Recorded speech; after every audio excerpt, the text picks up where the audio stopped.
All right. Happy Thursday, beautiful people. It is June the 8th, 2023, day 51 of year 5, reading through the books, laws, and prophets. Another 5-year consecutive day count. It is day 1430.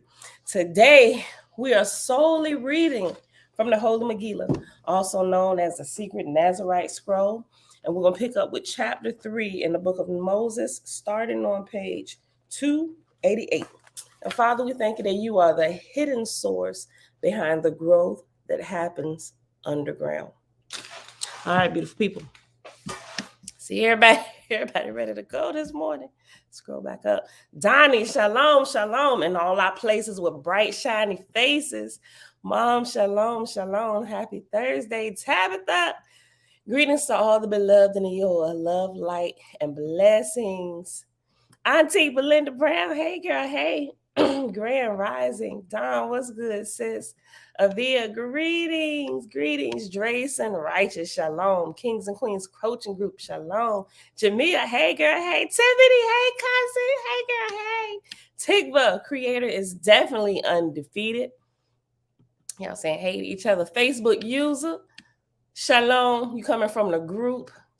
Blessings to the family and creator's name. Just me said Elijah 7. Peace and blessings, beloved family. May the creator Eoa be with you all. And Brandon Carter, good day, good peoples. And everybody else here hanging out in the background. Happy Thursday. All right, y'all. Hold on. Sure, look kind of crooked. Hold on. Okay. No, I hate this opposite effect thing that this computer got. Okay. All right, y'all. So let's get right to it. Okay. Chapter 3, page 288 at the bottom. Moses' pilgrimage to Cush. Moses became a fine young man and was an advisor on Jewish affairs to the Pharaoh. For behold, the Pharaoh knew not all of the details. He did from the beginning know that his daughter had fetched the Jewish baby from the water. And though Moses was a Nazarene, Pharaoh differentiated not between Jacobite Jews and Nazarenes, thinking of them all as the slaves from Cush. Behold, one day when Moses was 28, he was walking amongst the brush beside the river in the area where he had been birthed. There he came upon 2 Egyptian men with knives trying to rape a Nazarene woman. Using Zion, Moses fought the 2 men. Swinging his staff, Moses disarmed the first man, knocking the knife from his hand. Hold up. Listen, hold up. Never once, I just thought about something. It stood out. I never once thought about why Moses even, well, you know what, as I was saying it out my mouth, I guess I used to think that the staff came into place when, according to Exodus, when Aaron and Moses went to see Pharaoh at the burning bush. I guess why I just assumed that's where the staff came in at, when Moses began to carry his staff, when he got instructions from the voice at the bush, right? And he gonna throw his, you throw your snake down. You throw your rod down, it's gonna become a snake, like all this stuff, right? So, but Moses was clearly a lion. Zachariah, shalom. Shayla, hey cousin. Dreadful Cosma, and shalom, shalom. Okay, so let me go back. I just thought about that when it said he used his staff. Okay, let me just go back. Verse 3. And though Moses was a Nazarene, Pharaoh differentiated not between Jacobite Jews and Nazarenes, thinking of them all as the slaves from Cush. Behold, one day when Moses was 28, he was walking amongst the brush beside the river in the area where he had been birthed. There he came upon 2 Egyptian men with knives trying to rape a Nazarene woman. Using Zion, Moses fought the 2 men. Swinging his staff, Moses disarmed the first man, knocking the knife from his hand. Then he swung his staff to disarm the other man, but lo, as Moses swung, the man stumbled forward, and Moses' staff hit him on the temple, killing him. Freak accident. Behold, Moses had intended only to disarm the man, not to kill him, for it was against the precepts of Zion to kill. And so, after seeing the woman home safely, Moses went to Pharaoh and told him what happened. Moses said, I have killed a man, and I should be punished. That's clearly different from the Bible. It just said Moses took flight. Moses said, I have killed a man and should be punished. But Pharaoh said, according to our law, you have done no wrong. For behold, you were acting in the defense of a woman being raped, and our law forbids the rape of any woman, even slaves. Interesting. Well, I guess I can see that because this was Egypt. So remember, the Egyptians, according from my study, the Egyptians allowed men and women to be priests. They didn't like degrade women to like lower levels like a lot of the other nations. So okay, that makes sense to me as I think about it. And our law forbids the rape of any woman, even slaves. Wherefore, you will not be punished. And you did not intend to kill, but to disarm. If anything, you should be commended for bravery in preventing a brutal rape. Yea, I hold you innocent. But over the next few days, Moses got little sleep, for his conscience tormented him. He said, I may not have broken the law of Pharaoh, but I have broken the precepts of Zion. I have used Zion to kill, which is forbidden. And so his father Amram told him, I am the Zaken of Zion. And I tell you this, the precept means that we should never use Zion to try to kill.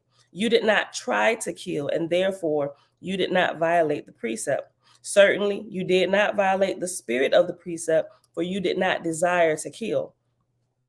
That's good. Verse 26.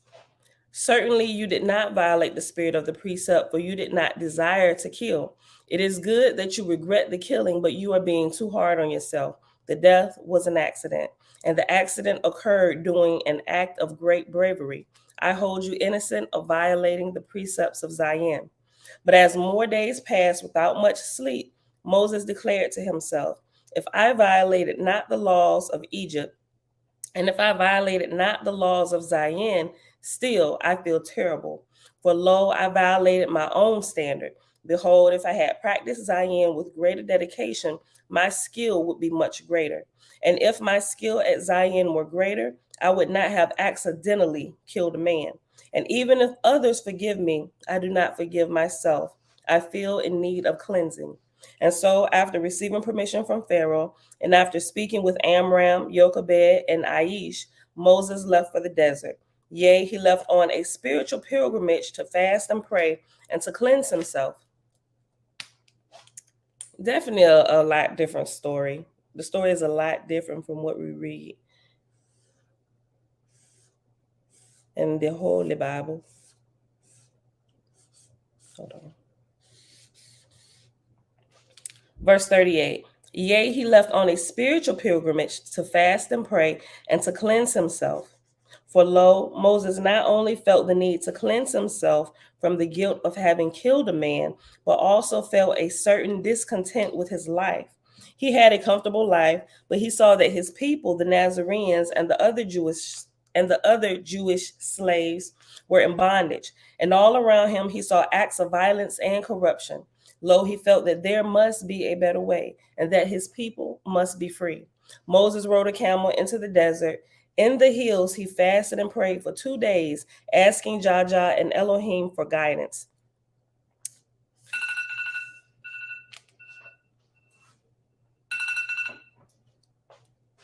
He heard a voice within him telling to go to Cush. Though it would be a long and difficult journey, he obeyed the inner voice.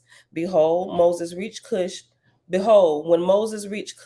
he trembled, not from fear, but from the awareness that this was the homeland of his people. He did not know what to expect. Would there still be some Nazarenes here? I just want to point out the fact that he heard the voice from within himself. Uncle JB, shalom. Audrey, hey sis. Though it would be a long and difficult journey, he obeyed the inner voice. Behold, when Moses reached Cush, he trembled, not from fear, but from the awareness that this was the homeland of his people. He did not know what to expect. Would there still be some Nazarenes here? Certainly not every person could have been captured and enslaved. He knelt and touched the soil of Cush, and he sang a song. Lo, as he traveled through Cush, He saw no large towns, but many small settlements, and these settlements were impoverished, and he saw no signs that Nazarenes remained. He camped on the hill and again fasted and prayed, asking for guidance. Again, guidance was given. A voice within, a voice within told him to travel to the center of Cush, where once was the Garden of Eden. Moses said, I know not the location. And I keep saying a voice within because remember all the way in the beginning when Adam and Eve got thrown off track, they was hearing a voice coming from outside of them and coming from down by the riverbanks of Cush, right? The voice of the great creator, our Father, comes from within. A voice outside, they sus, right? You might want to check into that voice. A voice within told him to travel to the center of Cush, where once was the Garden of Eden. Moses said, I know not the location. The voice said, I will lead you. And behold, the voice did lead Moses to the center of the garden.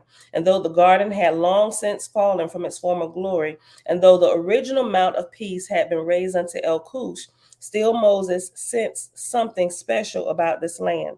For lo, it was the birthplace of humankind, and it was the first homeland of the Nazarenes. And as he climbed the mount in the center of the garden, he felt a powerful life force emanating from the trees, soil, and air. Everything seemed more alive. Moses spent his first night on the mount in prayer, but he did not fast. Lo, there was fruit on the mount, the likes of which he had never seen. He feasted on the fruit, prayed, and finally slept. And when he slept, he dreamed good dreams. When he awoke, Moses said, This is the place I will do my cleansing, for behold, this is a place of great power. Chapter 4. Moses meets Ruel, and we're on page 290. Jasher chapter 71 says something different as well. It does. Yes, the voice within. Moses meets Ruel.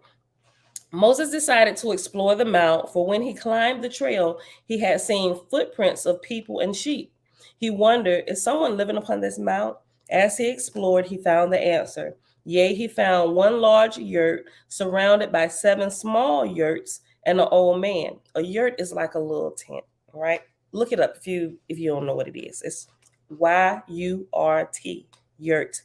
The old man sat on a log in front of the large yurt, smiling at Moses. He said to Moses, I've been waiting for you. What? How you been waiting for me?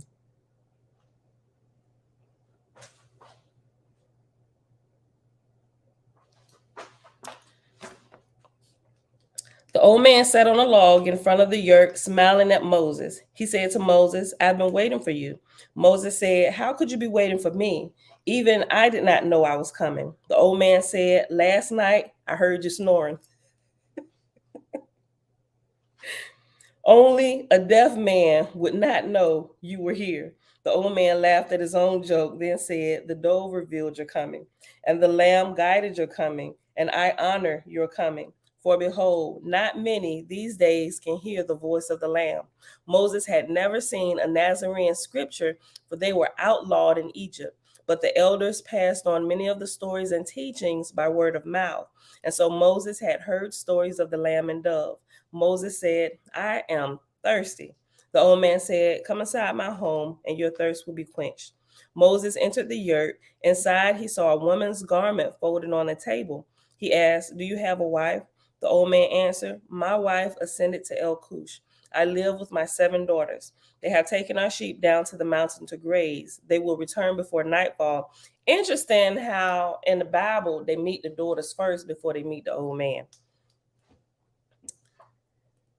The old man answered, My wife ascended to El Cush.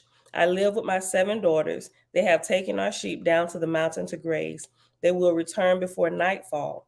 Behold, because the old man used the Nazarene word El Cush, and because the home was decorated with symbols of the Nazarene religion, Moses became excited, thinking, This man is a free Nazarene. Moses said, My name is Moses. What is your name? And lo, are you a Nazarene? The old man replied, my birth name was Jethro. I am now called Ruel, and yes, I am a Nazarene. That's right. It has Ruel in the Bible as well. I just thought about it.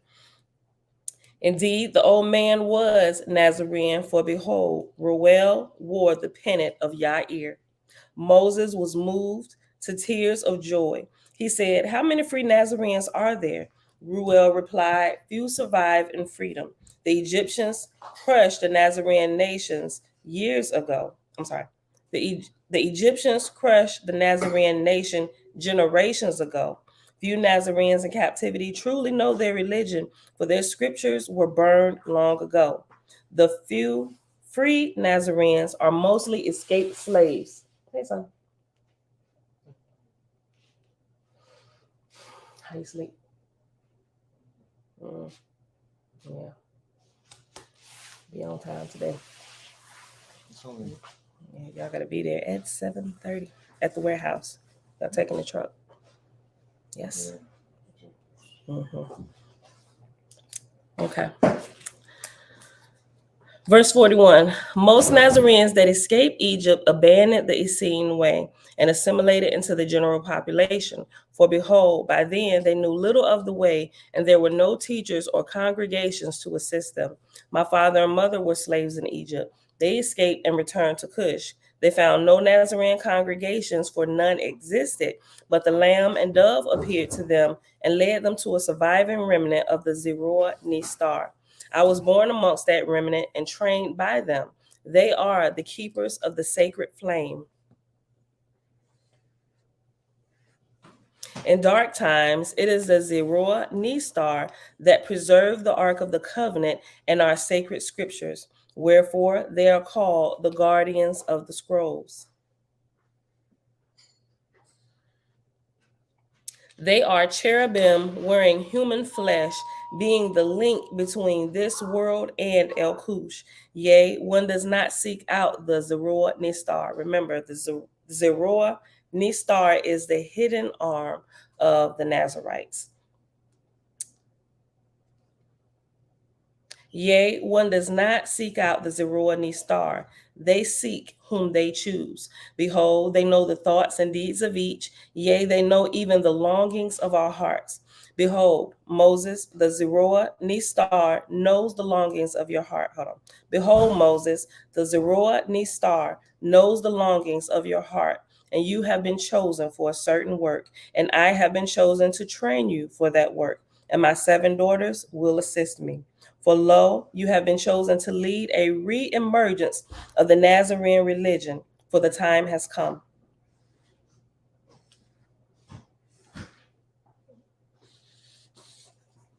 Yea, the Zeror Nistar are also called the watchers of times. For behold, there are seasons and cycles for all things, and what is right in one season may be wrong in another. Let's highlight with a different color. Listen, that whole principle is taught through and throughout OWASP.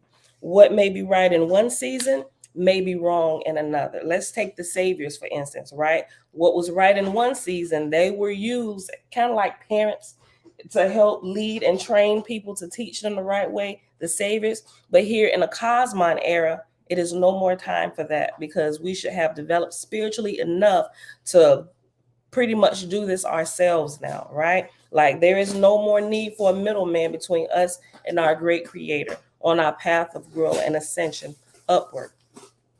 Let me go back. Let me go back to verse. Let me go back to verse 48. I know that's a lot, but let me just go back. You're gonna have to wait for me to punch in your Tootie.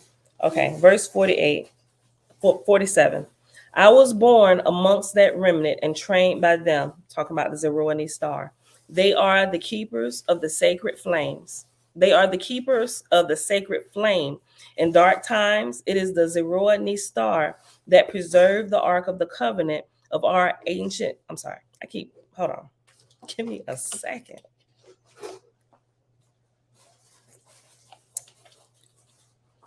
Okay, one more time. My mouth feels super dry.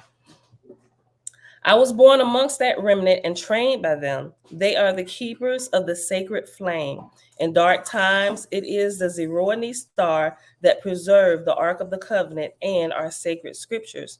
Wherefore, they are called the guardians of the scrolls.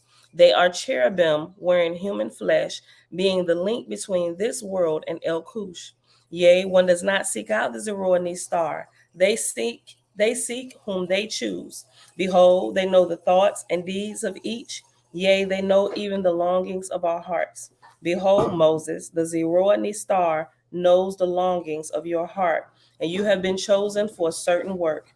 And I have been chosen to train you for that work. And my 7 daughters will assist me. For lo, you have been chosen to lead a reemergence of the Nazarene religion, for the time has come. Yea, the Zeroni star are also called the watchers of times. For behold, there are seasons and cycles for all things, and what is right in one season may be wrong in another. Go ahead and scoop it, Jeremiah. Go ahead.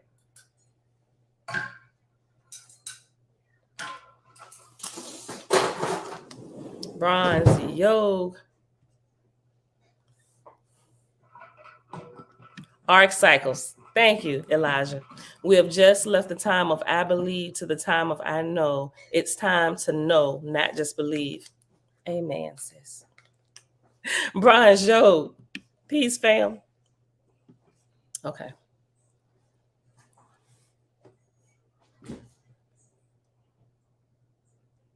I was reading what Tabitha said. She was talking to just me. I've been running from the other writings years now since I was introduced to a WASP Bible. Okay. On page 291, verse 62. For behold, there are seasons and cycles for all things, and what is right in one season may be wrong in another. Yea, what is helpful and beneficent in one age may be hurtful and harmful in another. And within each cycle of time are cycles, and the Zeroni star is always watching, always helping in the right way, though unseen and unnoticed. And now one age ends and another begins, and you have been chosen to boldly proclaim the Essene way and inaugurate the re-emergence of the Nazarene religion, for the time has come. Moses protested, I have killed a man. Accident or not, I have blood on my hands, and there are things about me that are very far from pure. Lo, though I have never married, I have had many women. Well, tell us the truth about it, Moses. Slut. Hold on. Lo, though I have never married, I have had many women. Yea, I am guilty of fornication many times over. And he pouring out his heart. Listen. Yea, I am guilty of fornication many times over. And one of the women was married, wherefore I am guilty of adultery. If the Zeroni star knows my deeds, they cannot choose me, for I am a great sinner. I am not worthy. Ruel replied, know this, Moses. When you bravely intervened to prevent the rape of a Nazarene woman, you were a Nazarene lion. In your heart, you never desired to kill. And the Zeroni star finds not guilt, but great bravery in your deed. And lo, the office of Yair, remember Yair is the high priest, right? The office of Yair at this time and place is not to be filled by the greatest saint, but the greatest soldier. For what is this place? It is a contested world, mostly in the hands of Luciferian soldiers.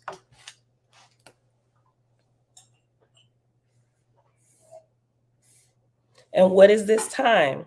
It is a time of warfare between the Nazarene insurgency and the Luciferian army.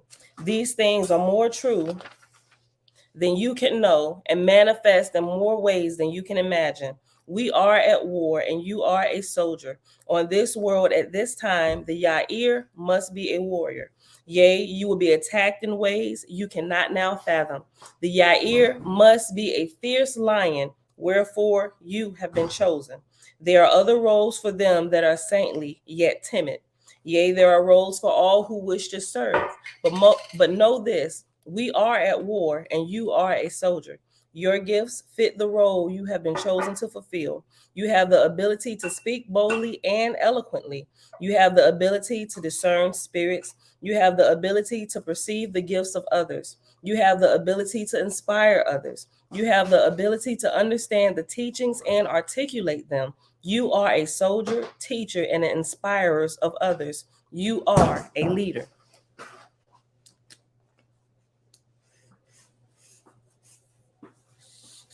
And though you speak truly when you say that you are not pure, the truth is that none in this world are very pure. Even those who come into this world, even those who come into this world pure and from above as you did, are rendered relatively unconscious by the dense atmosphere of this world. Yea, the atmosphere of this world is so dense as to drag down the best of us. Wherefore, coming to this world from above is an act of great sacrifice, and those from above who watch are not awed when you stumble in this dense world. Rather, they are awed when you remember why you came. And they are further awed when you begin to act on that remembrance. So all things of the Zoroastrian star are according to time and season, even the selection of certain persons for certain roles. And whereas the world knows not where you came from, nor why you came, and knows not the longings of your heart, nor your remembrances, we know those things and are awed. Moses looked into the eyes of Ruel and wept. His tears were of joy, but also relief. He felt relieved to know that his help was acceptable to the Lord and Lady, despite his impurities. And as he gazed into the eyes of Ruel, deep memories stirred within him. Memories of a higher world, a heaven where he once lived, and a pledge he made to enter this world as a hand of mercy of the Lord Christ and Lady Christ. Then Ruel embraced him and spoke these words, "Welcome home." Ruel took Moses on a tour of the Holy Mount. He told Moses, "Be in silence and let the Mount speak to you." They walked for several hours, neither saying a word, listening to the voice of the mount. Then they returned to the yurt, and Ruel said, "This large yurt is where I sleep. My 7 daughters sleep in the 7 small yurts that surround the large yurt. Yea, each daughter has a yurt of her own. And the large yurt is our dining area and an area for worship and my sleeping room.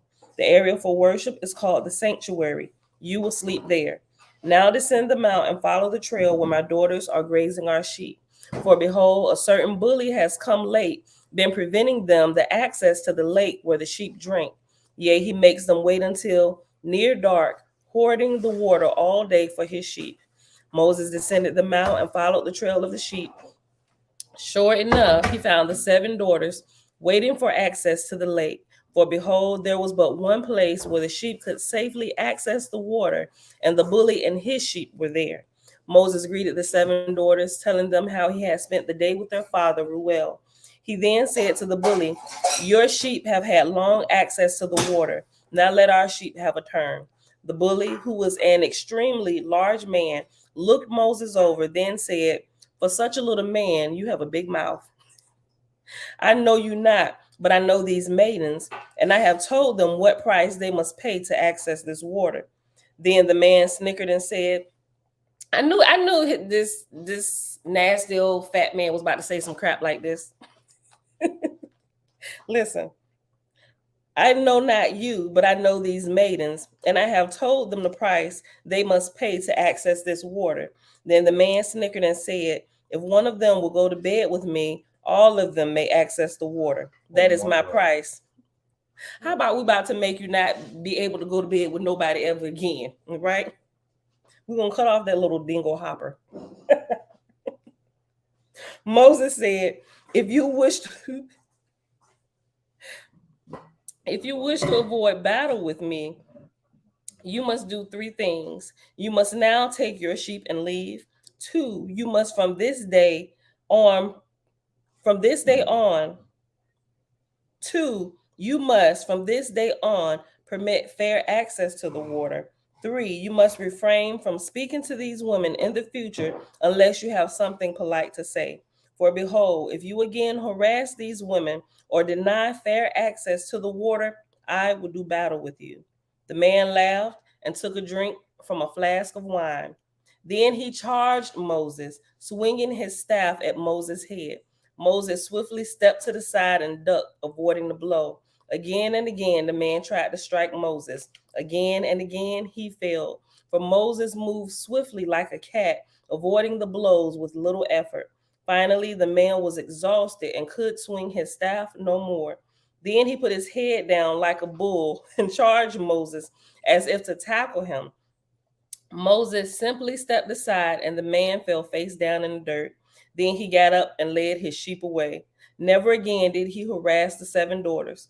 Moses had won the battle without having to throw a single punch. The 7 daughters of Reuel thanked Moses for his help, then watered their 12 sheep. Then they led Moses up. See, hold on. See, look. Now, let me just keep reading. Let me keep reading. The 7 daughters of Reuel thanked Moses for his help, then watered their 12 sheep. Then they led Moses up the path of the holy mount to the large yurt where they met Reuel. The daughters of Reuel of Moses intervened on their behalf. I'm sorry. The daughters told Reuel of Moses' intervention on their behalf and how he defeated the bigger man without throwing a single punch. Reuel replied, Moses will teach each of you Zion, and each of you will have something to teach Moses. But now we dine. Chapter 5, the 7 sisters of peace.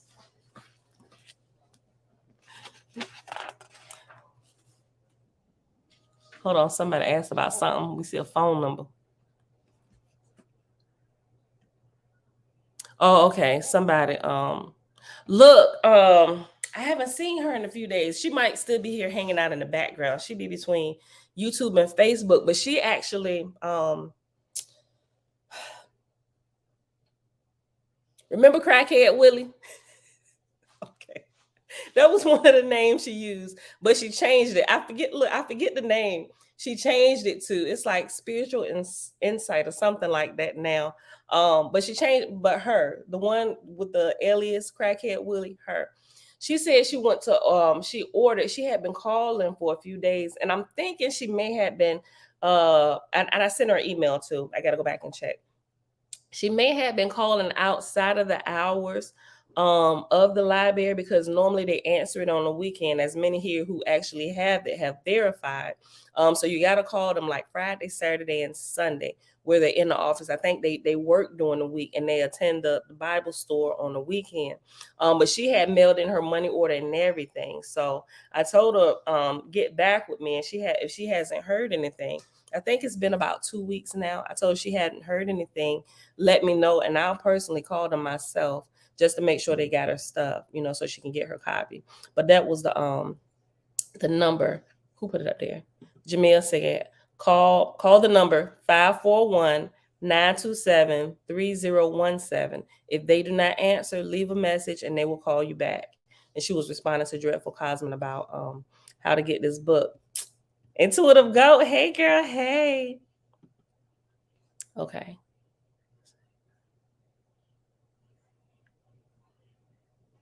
Okay. All right, cool. Laying in bed listening. I'll leave it up there too, just in case somebody didn't catch the number. Oh man, that's my 5-minute mark. Hold on, where we at? The 7 sisters of peace. You know what? Let's go ahead. We got 5 minutes. Let's see if I can finish this whole chapter in 5 minutes. It's a couple footnotes, but we'll see. We're gonna go. We're gonna end at the end of chapter 5, y'all. The 7 sisters of peace, we're on page 293. The next morning, after morning service, Moses was sent to the yurt of the first daughter. Her name was Yesuda. And after Yesuda is reference number 1. At the bottom it says the Hebrew word Yesuda means foundation or base of an altar. It is the feminine form of Yesod. Moses trained her in Zion. She trained Moses in Shalom et Sim, which is peace with the body. Yea, hold on. Is there okay, I was just making sure it wasn't a footnote that I missed. And she trained Moses in Shalom Im et Sim, which is peace with the body. Yea, she taught him all things a Nazarene does to have peace with the body. The second morning, Moses was sent to the yurt of the second daughter of Ruel. Her name was Nephesh. After Nephesh is reference number 2. 2 at the bottom says, the Hebrew word Nephesh literally means breath, but is used in the Hebrew Bible in a variety of ways, including mind, in the sense that the mind is subtle and ethereal, like the breath. For the Nazarenes, it is a sectarian word that means mind and refers to the mental body, which is much more subtle and ethereal than the dense physical body at Sim. Go back up, verse 5. Yea, she taught him all things a Nazarene does to have peace with the body. The second morning, Moses was sent to the yurt of the second daughter of Ruel. Her name was Nephesh. Moses trained her in Zion, and she trained Moses in Shalom im Naphesh, which is peace with the mind.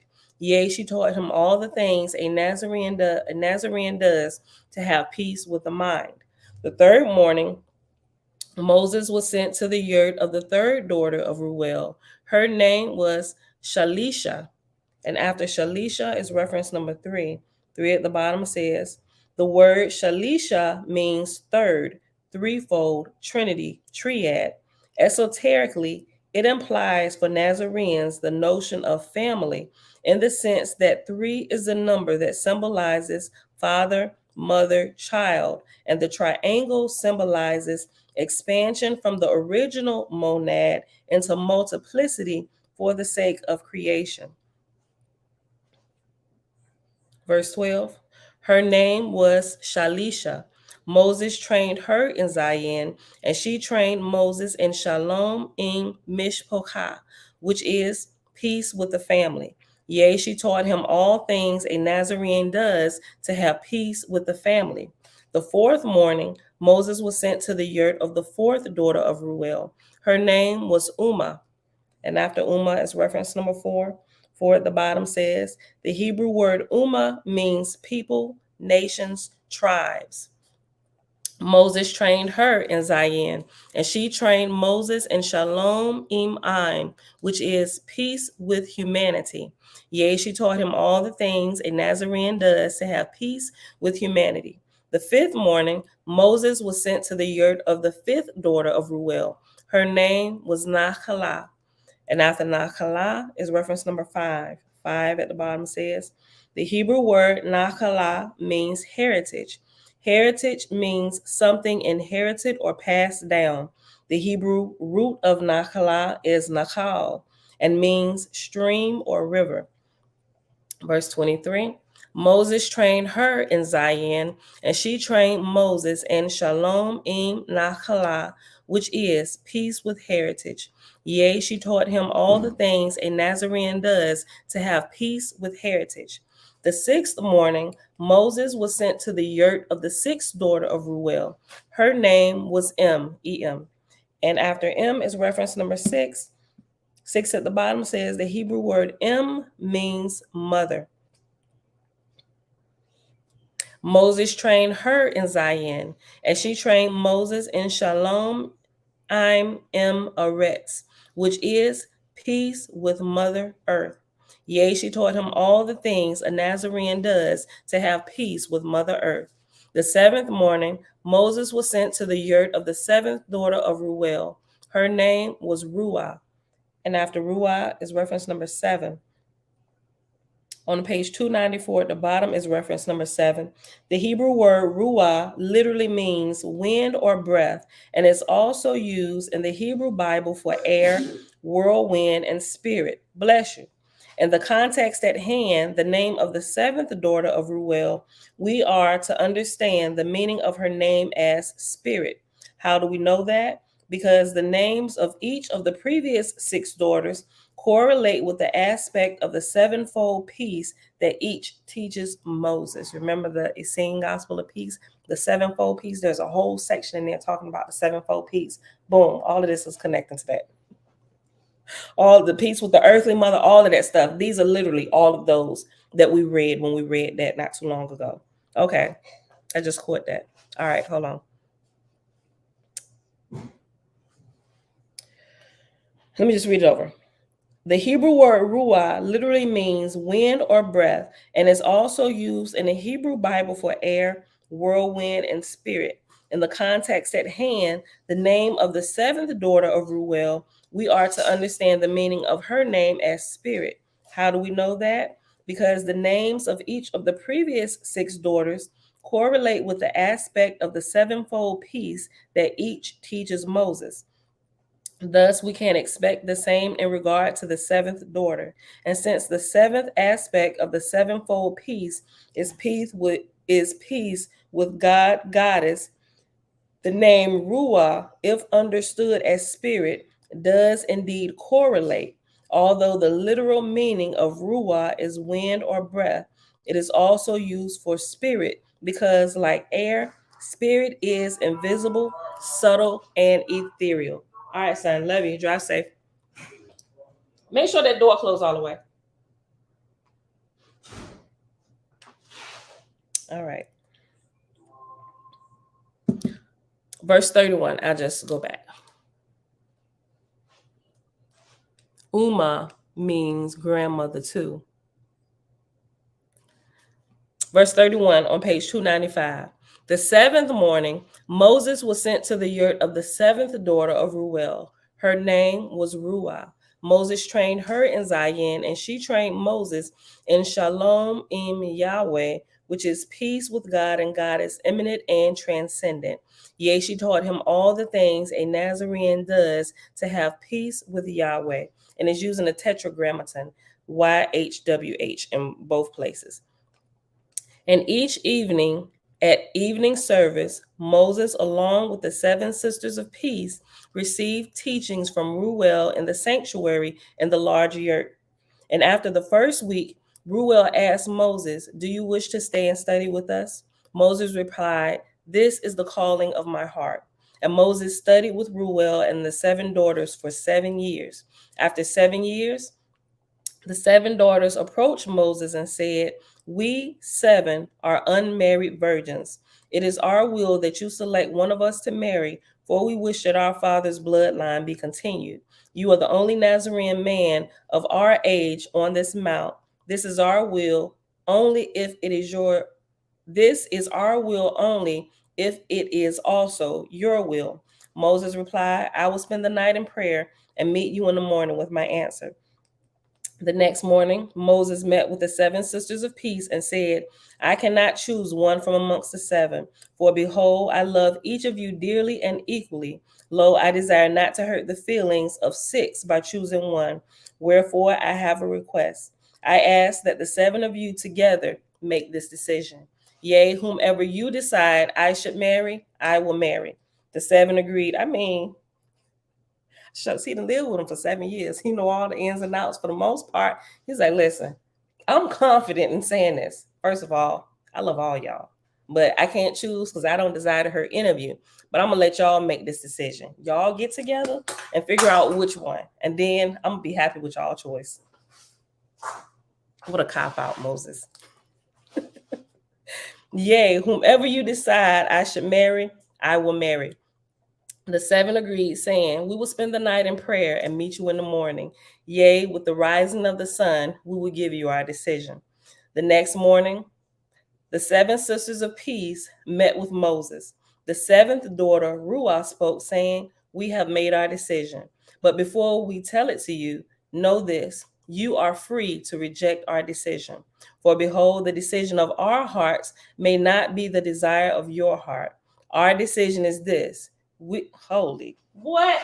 Oh no. See, listen, they remember what Moses said. Listen, I ain't been the best saint. I've loved many women. I knew they was about to say some crap like this. Look. Hold up. See. Look, let me keep reading. Listen. Verse 53. The next morning, look, you got to be called the seven sisters of peace if y'all come up with something like this. Look. The next morning, the 7 sisters of peace met with Moses. The 7th daughter, Ruah, spoke, saying, "We have made our decision. But before we tell it to you, know this: you are free to reject our decision. For behold, the decision of our hearts may not be the desire of your heart. Our decision is this: we choose that you unite with all of us. 6 will continue to teach you the sevenfold peace, and the 7th will do that, but also be your wife. For we sisters have lived together all our life. For we, hold on, let me go back. What the crap? Look, wait. Verse 57. Our decision is this: we choose that you unite with all of us. 6 will continue to teach you the sevenfold peace, and the 7th will do that, but also be your wife. For behold, we sisters have lived together all our lives and do not wish to be parted one from another. Wherefore, it is our decision that we all share the same land, but only Shalisha will be your wife and share your bed. Well, because I was about to start saying something, and I'm glad y'all clarified this. I mean, but all of y'all are young maidens, right? And only one, I mean, y'all got to be really dedicated. I'm sorry. I got 6 kids. Look, wait. Hold up. Oh, they real dedicated. They real dedicated. How I knew it was gonna be Shalisha, the one with the most ghettoest name. Look. Look, hold on. Look, look, Deshaun. Wait, Jamil, look, hold on. No, it's not what you think. Oh, look. This look. Well, it wasn't exactly what I thought. They said, listen, we just don't want to be parted. We love one another. This our land. We want to keep going, right? But only Shalisha will share your bed. Like, this is the consensus at this moment. But what about what's gonna happen when these young maidens, these young virgin ladies get in their prime? Is they gonna be like, look, Shalisha, technically, we all the wives of Moses. And look, hold up. Wait. Okay. Wherefore, let me just go back. Verse 57. Let me highlight this decision. I ain't with the crap. I'm a one-man woman. I don't know about all this. I'm sitting here thinking about what I share with my sisters. I mean, we close. Look, we so close. Look, I mean, I get it. I get it. Because we bought houses here in the same area so we could be close. That's just how we was raised. I mean, I feel that. But sharing the same. Let me see. And with one of us, okay, listen. One of us gonna choose. I mean, we all gonna stay together. We all gonna be his wife, but only one of us gonna get to share the bed with him. Which one is gonna be? We're gonna be like rock, paper. Nope, it's gonna be an ongoing game of rock, paper, scissors, shoot to the side. Who gonna share the bed? Look, that's American thinking, though. Probably. I was born in America. A hide the pants. There's Western American thinking. He was talking to the intuitive goat. She look. Hold on. My thing jumped. Jamil said Shalisha got that 5. Maybe. But if they all of the same stock, they might all have that 5. Look, they've been, I mean, I don't know. Look, hold on. Let me quit playing. But I'm so serious. Creator, yes. Deshaun is reminding us, Creator said, one woman. Other cultures do it as well. Even Africa does it. Some tribes. Let's keep on reading. We all have our thoughts on this. Listen. Verse 57. Our decision is this: we chose that you unite with all of us. 6 will continue to teach you the sevenfold peace, and the 7th will do that, but also be your wife. For behold, we sisters have lived together all our lives and do not wish to be parted from one another. Wherefore it is our decision that we all share the same land, but only Shalisha will be your wife and share your bed. Lo, on the first day of each week, Yasuda will teach us peace with the body. Yeah, y'all had better start the week with her. Look, I'm trying to fix this. Look all crooked. Because we are not prime, sis. I don't know that I agree with this decision any longer. Give me about 3 years, because I don't know. Every day of the week, we're gonna have to talk about peace with the body. Lo, on the first day of each week, Yasuda will teach us peace with the body. Listen, see, they gotta know, because they put her first. Teach us about peace with the body, sis. Like, y'all not really in agreement on this, are y'all? Hold on. The rule goes both ways. Wait, what rule? Hold on. I would have to, hold on. Look, you be safe driving, just me. I would have to post that in the comment, because I'm going to crash. Maybe that was maybe Siri heard you wrong or something. Trying to get it. You're going to crash trying to get it right. Okay, hold on. Wait a minute.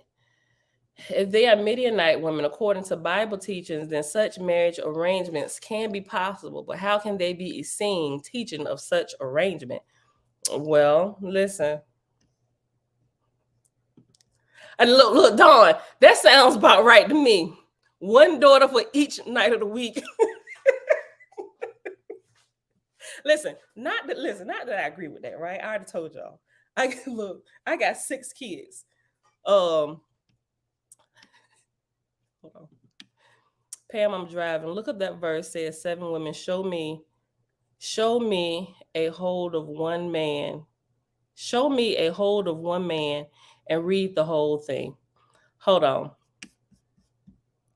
Right, because just me is the scripture puller. Hold on. They driving.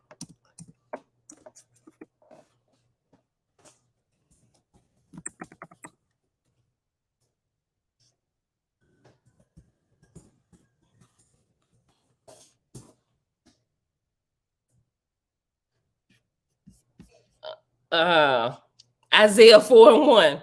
Listen. Hold on. I think this was, hold on. See, we got to read this in full context, right? Isaiah 4:1 says, in that day, 7 women will take hold of one man and say, we will eat our own food and provide our own clothes. Only let us be called by your name. Take away our disgrace. Hold on. Let me go back. You got to read that in its full context. 4. Let's see. Let me blow it up.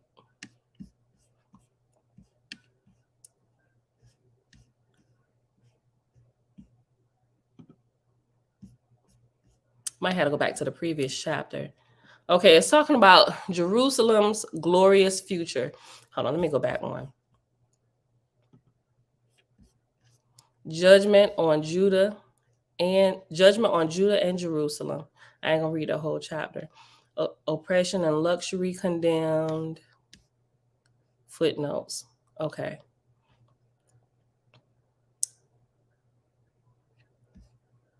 Okay. Well, let me read this. I went back one chapter. Hold on. Let me see. Okay. So I went back one chapter, right? 7 men shall cling, 7 women shall cling to one man. Okay, so here, listen to this. You had to go back to Isaiah chapter 3. And it's talking about judgment on Judah and Jerusalem, right? So remember, all of Israel, they full of shenanigans through and through, right? So listen. And right here, I'm gonna just jump down. Go read it all. Oppression and luxury condemned. Hold on. Verse 16, I'm gonna jump down. Moreover, the Lord says, because the daughters of Zion are hardy and walk with outstretched necks and wanton eyes, walking and mincing as they go, making a jingling with their feet, Therefore, the Lord will strike with the scab the crown of the head of the daughters of Zion, and the Lord will uncover their secret parts. And that day, the Lord will take away their finery, the jingling anklets, and the scarves, and the crescents, the pendants and bracelets, and the veils, the head dresses, the leg ornaments, and the headbands, the perfume boxes, the charms, and the rings, those nose jewels, the festal apparel, and the mantles, the outer garments, the purses, and the mirrors, the fine linen, the turbans, and the robes. And so it shall be, instead of a sweet smell, there will be a stench. Instead of a sash, a rope. Instead of well set hair, baldness. Instead of a rich robe, a girding of sackcloth, and branding instead of beauty. Your men shall fall by the sword, and your mighty in war. Her gates shall lament and mourn, and she, being desolate, shall sit on the ground. And so remember, here in Isaiah, it's talking about Israel going a whoring with all the other nations, right? And back in Isaiah chapter 4, verse 1, and in that day, 7 women shall take hold of one man, saying, we will eat our own food and wear our own apparel. Only let us be called by your name and take away our reproach. Right? So in here, this was talking about the 7 women clinging, the 7 women clinging to one man as like a it was because they separated themselves from truth, so to speak, if I can, if I can just kind of sum it up. Elijah said, oh, so the rest of the sisters will be helpmates. Interesting, but he'll have one wife. And that's what it's saying. That's what it's saying here, right? So I'm just like making jokes about polygamy. Okay. So but still, I don't know that I could be a part of such arrangement, right? Okay, so if we going in this arrangement and I ain't the one that's gonna be sharing the bed with said husband, I don't want no parts of it. Sorry. And maybe that's just young Western thinking, but what the heck am I getting married for? I know that ain't all of it, but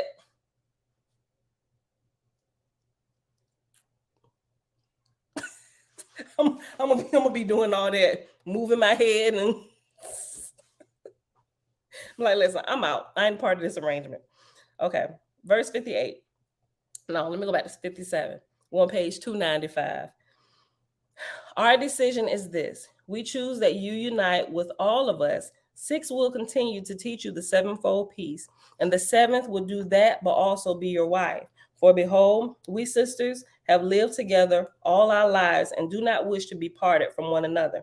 Wherefore, it is our decision that we all share the same land, but only Shalisha will be your wife and share your bed.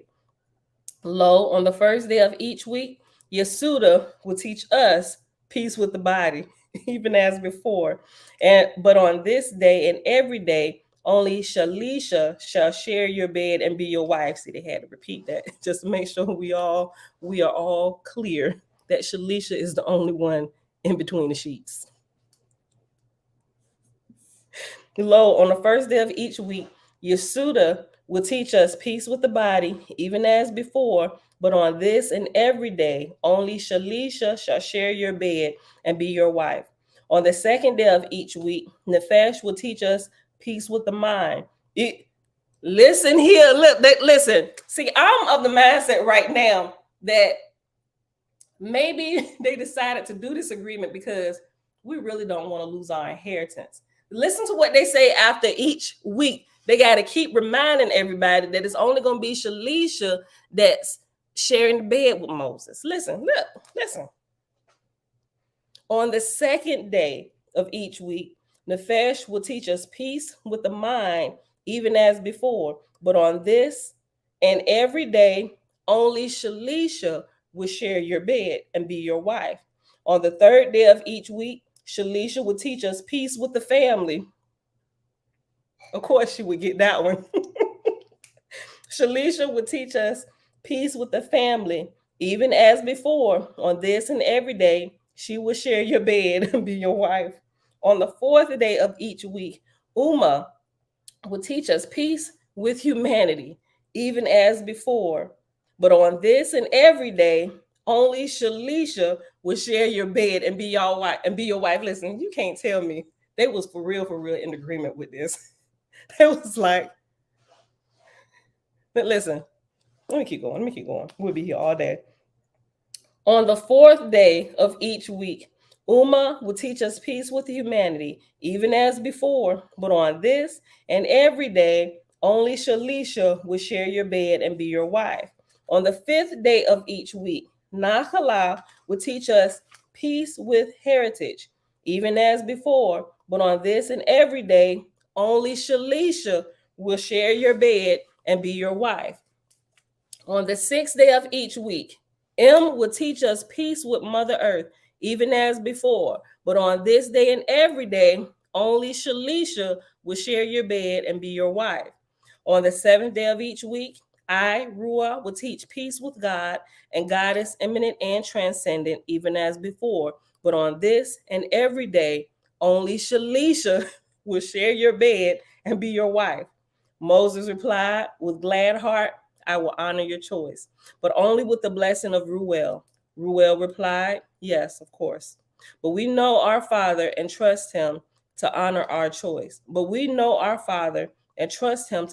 choice.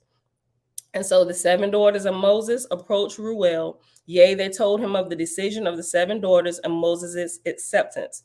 Then they asked for the blessing of Ruel, and Ruel gave his blessing, saying, this will be a wonderful marriage, and behold, it is an extraordinary blessing that my daughters will share the same land, at least until the other six.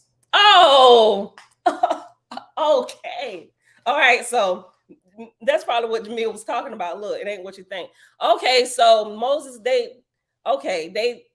get it. So maybe them constantly saying that Shalisha will only share your bed.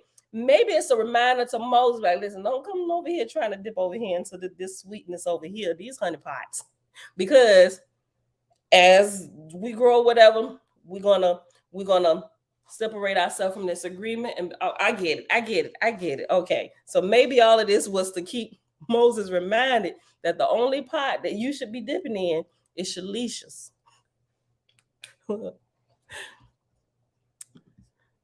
When the story started, I kind of thought he would get them all. I did at first too. It's all Western thinking. It's all Western thinking.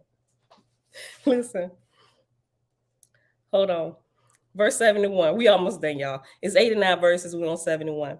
Yea, they told him of the decision of the seven daughters and Moses' acceptance. Then they asked for the blessing of Ruel, and Ruel gave his blessing, saying, this will be a wonderful marriage, and behold, it is an extraordinary blessing that my daughters will share the same land, at least until the other six find husbands. Okay, they had to come in there and make it plain.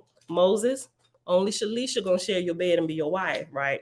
They sharing the land until the other six get married. Only Shalisha shares your bed. Leave the other honeypots alone. Okay, verse 74. A small wedding was soon held. A few Nazarene friends attended. Behold, these friends were of the Zerah Star. The wedding was officiated by Ruel and a Nazarene eldris named Miriam. After Miriam is reference number 8. And 8 at the bottom of page 296 says, Miriam is a popular name used by many Nazarenes. This Miriam is not the same person as Miriam the Magdalene. Verse 77, lo, Miriam was of the Zerah Star and was a prophetess. Then Ruel spoke to Moses, saying, your studies with me are complete. Behold, I have taught you all that I know. Now your ministry to the world will begin. For lo, the Lord and Lady sent you here for a reason, and that reason was that you be trained for a great work. Go to the spot in the ancient orchard where once stood the tree of life. That is the very pinnacle of this mount of peace. Fast and pray, ask Elohim to reveal how best you may serve Jaja. Moses replied, I will commune with my wife for 49 days. Then I will climb the peak of the mount and fast for 40 days. In prayer, I will seek guidance for my work. All right. Moses said, I'm going to get up there. Let me load up on some honey first, right? And then I'll go. Listen, that is our reading for today. The other sisters,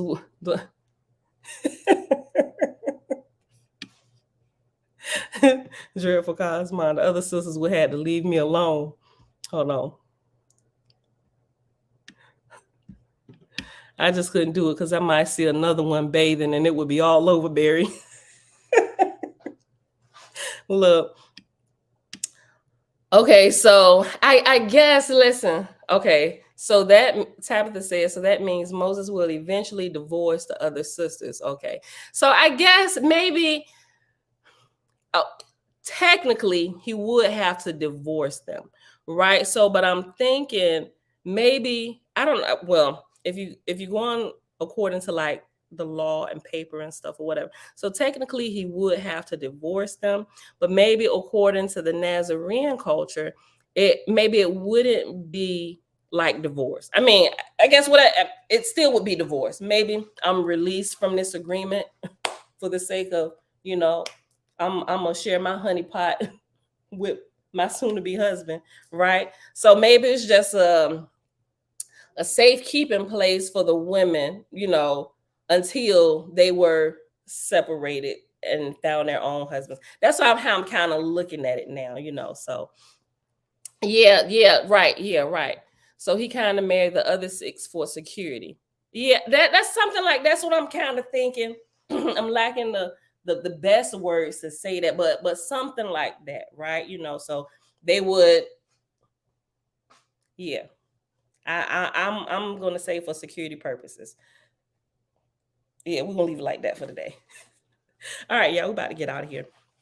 It is Thursday, June the 8th, 2023, year 5 of reading through books, laws, and prophets, and of the 5-year consecutive day count, day 1430. Did I say day 51? Is day 51 of year 5? I think I did. But anyway, y'all, we picked up with chapter 3 of the book of Moses, which began on page 288. I didn't write it down. Page 288.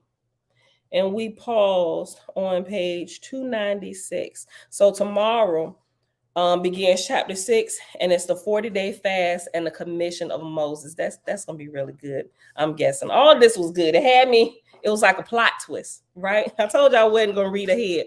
I wanted to get all the feels and stuff. Jamil read ahead. She's like, listen, it ain't what y'all think. But I'm still going on with my thinking about this whole polygynous, however you want to pronounce the word, this poly relationship. All right, y'all. With that being said, Father, let me see. Let's see if I can pull something out of this. No,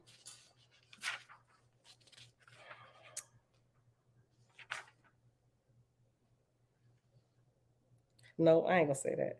Let's see.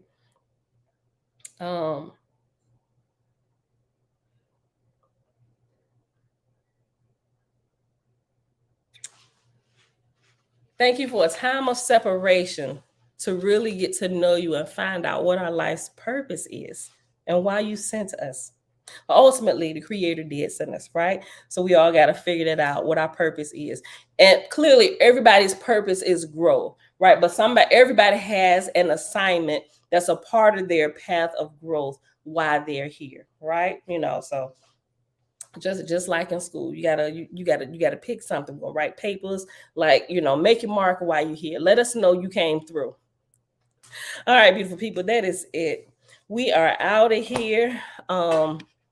I'll see y'all back here tomorrow morning, bright and early, 6:15 a.m. Eastern Standard Time. Bruce.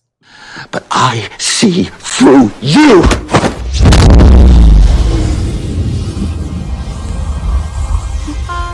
I'm from outer space. I got Milky Way for blood, evolution in my veins. I'm gold, I've been far away. I'm illuminated now, making moves. What did you just do to me? I pushed your astral form out of your physical form. What's in that tea? Psilocybin? LSD? It's just tea. With a little honey. What just happened? For a moment, you entered the astral dimension. What?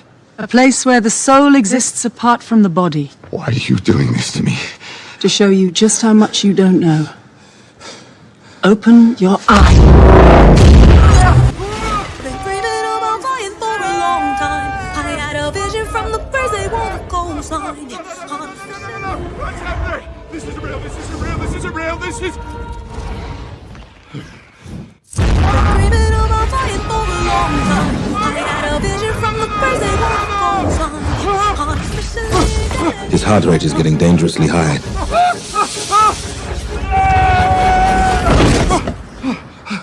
He looks all right to me.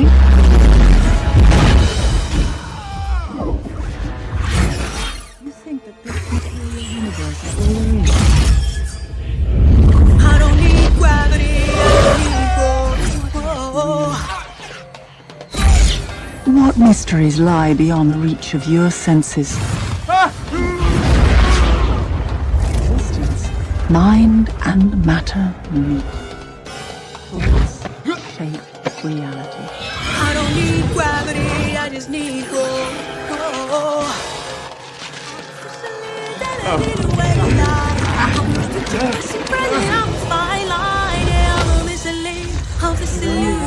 I am not really here, I'm an intrusion. I don't swim or sink, I just float. Some benevolent and life-giving, filled with malice and hunger. Dark places where powers older than time and waiting.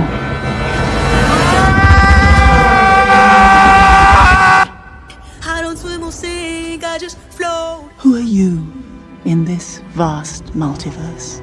I don't need gravity, I just need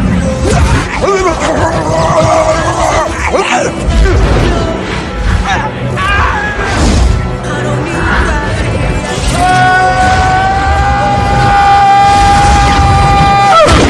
need gravity, I just need growth. Have you seen that before in a gift shop?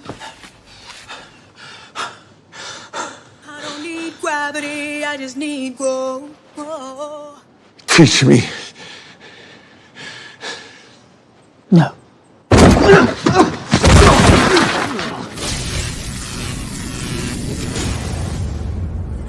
It's an earthquake rumble. I won't ever ever fall, never stumble. And I don't need to be humble. Break down walls like Jericho crumble.